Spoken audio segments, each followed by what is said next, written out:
Good morning, dear students. I am Sanjesh Kirar, and today I am going to teach you keys. This is the very important chapter of English grammar. इसकी definition पढ़ेंगे सबसे पहले हम लोग।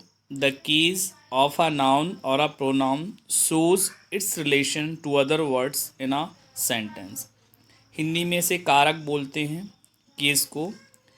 संज्ञा सर्वनाम का संबंध वाक्य के दूसरे शब्दों से दर्शाता है, ठीक है, उसे हम लोग कीज कहते हैं। हिंदी व्याकरण में हमने पढ़ा है कि इस 8 प्रकार के होते हैं। प्रत्येक कारक के चिन्ह या उसकी विभक्ति होती है, परंतु इंग्लिश ग्रामर में कीज के मुख्यतः 3 भेद होते हैं। They are nominative cases, objective cases and possessive cases. 3 types के कीज होते हैं। हिंदी में कितने टाइप्स के होते हैं? 8। वो भी मैं एक बार आपको रिवाइज करवा देता हूँ। कर्ता ने, कर्म को, करण से, संप्रदान को के लिए, अपादान से, संबंध काकी के, अधिकरण मैं पर, संबोधन हे अरे। टोटल 8 प्रकार के 8 प्रकार के कारक होते हैं हिंदी में। और इंग्लिश में वेरी इजी, ओनली 3 टाइप्स के होते हैं। फर्स्ट क्या है? Nominative cases, objective cases and possessive keys. आइए देखते हैं नॉमिनेटिव कीज क्या होता है। When a noun or a pronoun is used as the subject of a verb, it is placed in the nominative case. जब कोई नाउन या pronoun किसी क्रिया के कर्ता के रूप में प्रयुक्त होता है तब वह नाउन और प्रोनाउन नॉमिनेटिव केस में होता है। Nominative case is also called subjective case. Nominative case को सब्जेक्टिव केस भी बोलते हैं। ये मान के चलिए कोई नाउन या प्रोनाउन जो सब्जेक्ट के रूप में आता है वही नॉमिनेटिव केस कहलाता है। किसी क्रिया के आगे कौन, जब भी आपको सेंटेंस में नॉमिनेटिव केस फाइंड आउट करना है तब हमें क्या करना है, हु लगाकर क्वेश्चन करेंगे तो जो भी आंसर होगा वही नॉमिनेटिव केस कहलाएगा। जैसे Mohan is playing, so who is playing, तो आंसर आया Mohan. The child is laughing, so who is laughing, तो द चाइल्ड आंसर आएगा। He reads loudly, who reads loudly, तो ही। सी टॉक्स वेल, तो हु टॉक्स वेल, सी। तो ये which words are given in red colour, they all are nominative keys.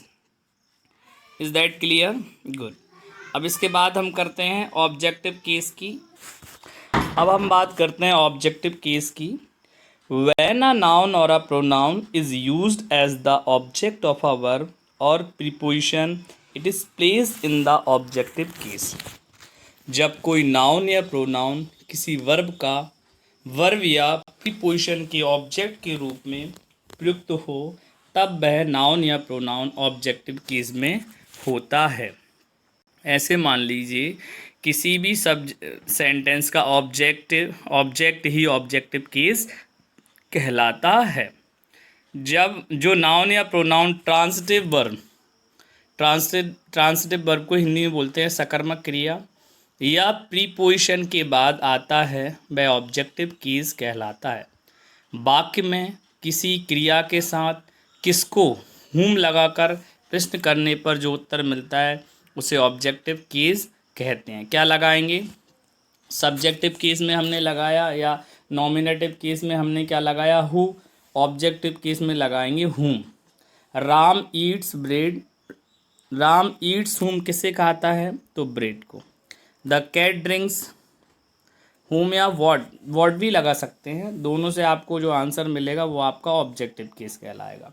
The cat drinks what क्या कहते हैं? Milk. He came from school. Shyam teaches Mohan, the book is for you, she बैन to Delhi. उपयुक्त वाक्य में bread, Mohan, milk, you, school तथा दिल्ली क्रमशः eats, teaches, drinks, from तथा टू के ऑब्जेक्ट्स के रूप में प्रयुक्त हुए हैं। अतः इन वाक्यों में bread, Mohan, milk, you, should, school तथा दिल्ली ऑब्जेक्टिव केस में हैं। समझ में आया? हमें ये देखना है खास करके कि ऑब्जेक्ट जो होता है ना वही ऑब्जेक्टिव केस कहलाता है। आगे बात करते हैं हम पजेसिव केस की। When the form of a noun shows possession of or relation with something, it is place in the possessive case. Noun के जिस रूप से अधिकार या संबंध का बोध हो उसे पजेसिव केस कहते हैं। किसी नाउन के साथ किसका हुज लगाकर प्रश्न करने पर जो उत्तर प्राप्त होता है वह पजेसिव केस कहलाता है। क्या लगाएंगे? Whose. Ram's car is new, whose car is new, तो Ram's. Rekha is my sister, ठीक है, हुज सिस्टर इज रेखा, तो my. This bag is hers, he is Sohan's father, this car is his, that pen is yours. उपयुक्त वाक्यों में Ram's, Sohan's, my, his, hers तथा yours से संबंध या अधिकार का भाव व्यक्त होता है, अतः इन्हें पजेसिव केस में होना कहा जाएगा। यहाँ ध्यान देना है कि नाउन का रूप नॉमिनेटिव केस एवं ऑब्जेक्टिव केस दोनों में एक ही रहता है, लेकिन पजेसिव केस में इसका रूप बदल जाता है। प्रोनाउन के तीनों केसेस के रूप अलग अलग होते हैं। नीचे के दिए गए टेबल्स को देखकर आप अपना डाउट क्लियर करेंगे। देखिए दिए गया है इसमें नॉमिनेटिव केस, ठीक है, possessive case and objective case. Nominative case क्या है? आई का ऑब्जेक्टिव केस क्या होगा? मी। वी का अस, यू का यू, ही का हिम, सी का हर, इट का इट और दे का देम। अब बात करते हैं बीच में possessive case. Possessive case, there are two kinds of possessive case. Possessive केस दो प्रकार के होते हैं, एक पजेसिव एडजेक्टिव, दूसरा पजेसिव प्रोनाउन। पजेसिव एडजेक्टिव क्या होते हैं? माय, माय का पजेसिव प्रोनाउन क्या बनेगा? माइन। अवर का अवर्स, योर का योर्स, हिज का हिज, हर का हर्स, इट्स का कुछ भी पजेसिव प्रोनाउन नहीं होता, और देयर का देयर्स। फिर इसके बाद कुछ एग्जाम्पल्स दिए गए, एक्सरसाइज दी गई है, वो आपको देखकर करना है।